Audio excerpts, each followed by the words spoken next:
Ginikanan, estudyante, bantay bo kay mikusog na usab sila karon. Bihinay naman taning mga sampatong dagko. Yadto bagya kasamang bulabay nga administrasyon ni former President Rodrigo Roa Duterte. Agpan karon bagya kasama nangisog og nigibok na sad. Kining sampataw bagya kasama nga mga student legal fronts yas mga universidad o gambasa bagya kasama bagya state university aron iasdang bagya kasama kining pagpangilad sa ato ang mga kaigsunan kabataan nga mga magtutungha bagya kasama nga dali ra kaayo brainwashon using sa kunuhay bagya kasama issues katilingban labi na kining issue bagya kasama sa nataran sa edukasyon.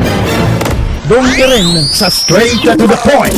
Bantay bo bagya ginikanan kay nikusog dasab ang ila bagya kasama karon nga paglihok nga nahas baga universidad.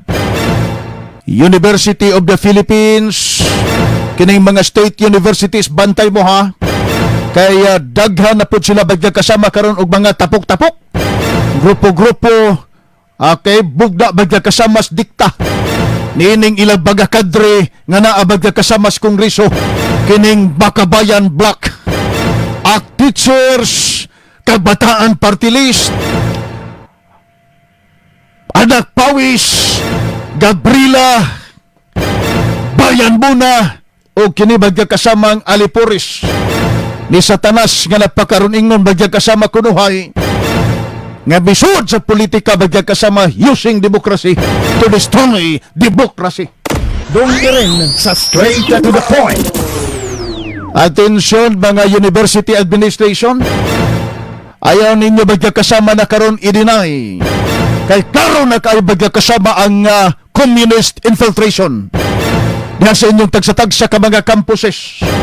Ayaw mo sige ingon bagya kasama wa kay klaro na kayo ang gihimo sa bagya estudyante nagsugod bagya kasama dito sa UP Diliman na dibaktas bagya kasama dito sa ilahang kadalanan sulod sa school campus nga nagbitbit bagya kasama sa bandila nga may simbolo sa kalihukang terorist naman komunistang grupo nga daghan bagya kasamang violenting gihimo nga din ato bagya kay sudang inosenteng bagya sibilyan kinabuhi na sakripisyo. Dong rin sa straight to the point. Ana bagya kasama ay klaro-klaro.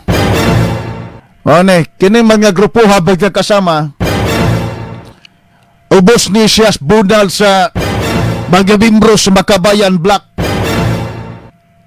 Kini sila nagdihok gumikan bagya kasama sa direksyon or dikta nining Bakabayan Block bagya kasama nga naas kongreso nga kunuhay karon bagya kasama nagpabiktima-biktima nga nagpasalipod ani bitaw bagya kasamang Kumilik Resolution 1116 nga gimandaran bagya kasama ang tanan gipahinumduman ang tanan ginid-an ang tanan bagya kasama sa pagtawag ani nila nga magtud pa dunay koneksyon sa komunistang teroristang grupong sampataw.